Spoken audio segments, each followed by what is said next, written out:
Crack open that VHS player. I finally have all 4 of the new NECA Haulathon Pizza Club Teenage Mutant Ninja Turtles. We'll take a quick look at each box individually, and then I'll share my thoughts overall at the end. And if you like these longer unboxings, feel free to like, comment, and subscribe. Leonardo leads is up first with that great artwork of him in the sewer wielding those twin katanas. Shoutouts and barcode on the bottom along with a list of new accessories. Each one in this set comes with a ton of new stuff, so let's check it all out. We gotta start with his trademark weapon, the twin katanas. These are the same as we've seen in the past, but they look nice. He comes with 2 pointing hands so he can give out orders. And Leo is the only one to come with a real alternate turtle head. This one gives him the red glowing evil Leo eyes. He comes with a nice blue set of binoculars, kinda different than any set of binoculars I've ever seen, but still neat. He's got a blue VHS tape, and his official Pizza Club pizza is the marshmallow and pepperoni. Not one that I would try, but it is well done. We get a nice little storybook from the Three Musketeers episode. I don't know if we'll ever get so far that we get turtles from that episode, but this is a nice nod to it. We get this super small little warrior statue. Not sure what episode it's from, but it is nicely detailed for being so small. It's a little bit bendy, so it's not going to break as easily. Each character comes with a little buddy in this set as well. This one is Zip, another one-off episode alien dinosaur type creature. The arms and legs don't move, but it does look like the head will swivel a little bit once you heat him up. And of course it comes with that little clear stand so he can float in the air. Taking a look at the figure, this is exactly like the sculpts we've had recently with the turtles. Same as the style guide and the disguised turtles, but this one is a slightly different color, a darker green and more yellow on the front chest. I did have a few blemishes on mine, a shiny cheek, a little blue mark up on the top of the head, and then also a couple gunky looking leg pegs. So I'm not sure if those are going to be like that on every figure, so be careful with the one you choose in the store. He can hold the binoculars, which is cool, but it makes his eyes really red and itchy. I'm not sure what's happening there. And I did just notice that these hands that come standard on the figure are more of like a vertical hinge. Upon initial inspection, it seems like they have a lot less mobility than the old hands we're used to. They had these horizontal hinges that allowed you to get almost flat at the wrist, so I'm not sure which ones are better, to be honest. Right now I'm leaning towards the old style. And here he is decked out with all of his accessories. Definitely a lot of stuff packed into this box, and of course the box itself is really cool. So this is definitely a solid choice if you need a new Leo. Just be sure you don't get any blemishes on yours. Next up, we have Donatello Does Machines. I've seen a few people 3D print their own, but I hope one day NECA gives us the official coffee maker for this opening scene. Regardless, of course, the box is looking great. Let's take a quick glance at that figure before we bust out those accessories. Donatello is the only one that comes with 3 additional hands, 2 flat palms, and then 1 special bow holding hand. Of course, he's got that standard bow. It does separate to get it in and out of his back holster a little bit easier. He gets a purple VHS tape, and his pizza is pickles, peanut butter, and avocado. Not sure I'd be trying this one either. One of my favorite accessories in all the boxes is this Roadkill Rodney head. It kind of goes along with some of the foot soldier variants we've gotten with some of those wires hanging out. Just gives it a more like battle damaged, beat up look. Definitely looking good.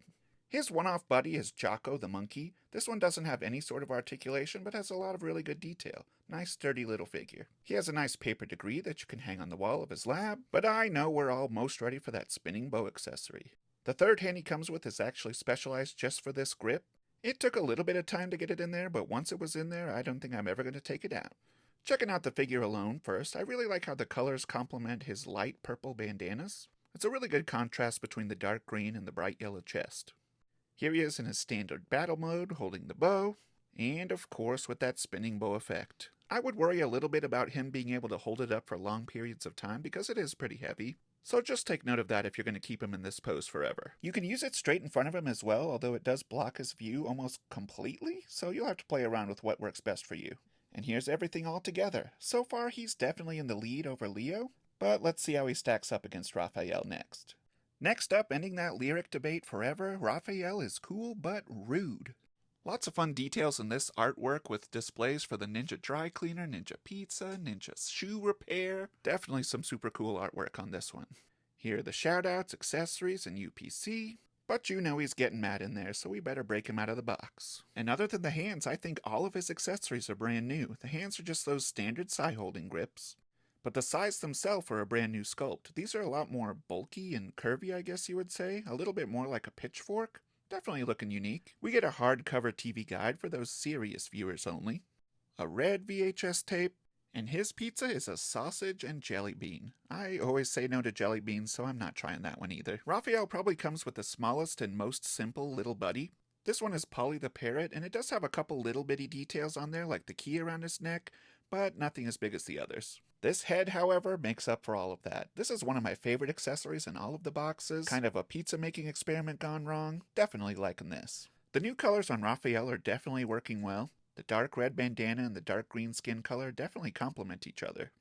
Here's a couple views with his standard sai. You can definitely see how much bigger they are in this sort of view. And of course you can hold them upside down in between the fingers if you use those alternate hands. The thing I'm waiting the most for with Raphael is definitely this pizza dough head, so let's see how that's gonna look. Oh yeah, that one is amazing. If it weren't for that pizza head, I might say Raphael's in third place, but now I think I'm sliding him into second. Sorry, Leo. And the last box in this set is the party dude himself, Michelangelo. This artwork looks like it's taken directly from the cartoon intro, and I'm really digging it. If there was one set of figures you were going to save the boxes for, I think this might be it. They were just incredible. Quick look at little Mikey here. Let's take out the accessories. He has 2 extra hands. You know they had to give him the thumbs up. He's got an orange label VHS tape, and his pizza is the granola and licorice. One thing I don't like about this one is how orange it is, a little bit too matchy-matchy. We get a pair of chucks with some nice detail. I'm not sure if the other ones we've gotten had this much wood grain, but they're looking good. For his unique items, we not only get this great-looking chef's hat, but also the apron. Both looking good. And he comes with 2 little figurines as well. This one is a little doll of the evil monster Gorgonzola, not to be confused with Godzilla, of course. And apologies for the glare, but we also get a really good looking Maxwell the goldfish. Really great detail on this one. I know it's hard to see on the video, but it doesn't seem to be removable, but still, really great accessory. And then we have this weird looking little puppet thing.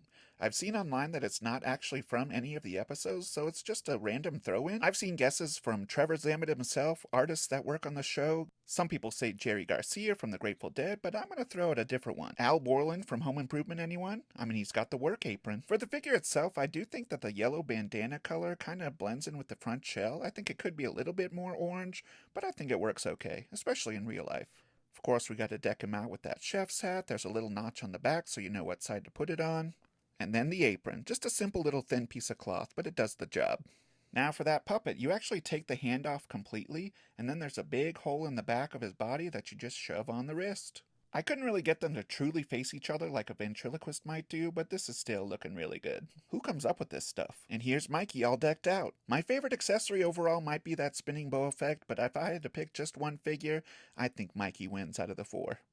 We'll use Michelangelo for some quick comparisons. Here he is next to the shiny version of the Turtles in Disguise. I don't have the matte version, but you can still see that the new green is a little bit darker and the front shell is very different. Same bandana colors though. And here he is next to the Style Guide 4-pack from a couple Haulathons ago. This difference is really striking when you put them right next to each other. Pretty much every single color is different, so really, whichever one you choose from these 2, or you could always have them all. So that's it for the individual Pizza Club turtles from NECA Haulathon. These do have the separatable heads, so you can swap out expressions between the brothers. And the color matches the new Punk Disguise 4-pack and the Michelangelo and Donatello Space and Samurai 2-pack. I'm curious to know which one of these 4 was your favorite. For me, it's definitely Michelangelo, but the others all have great stuff as well. Shout out to the entire NECA team for a great product again. Feel free to like, share, comment, and subscribe, and thanks again for watching.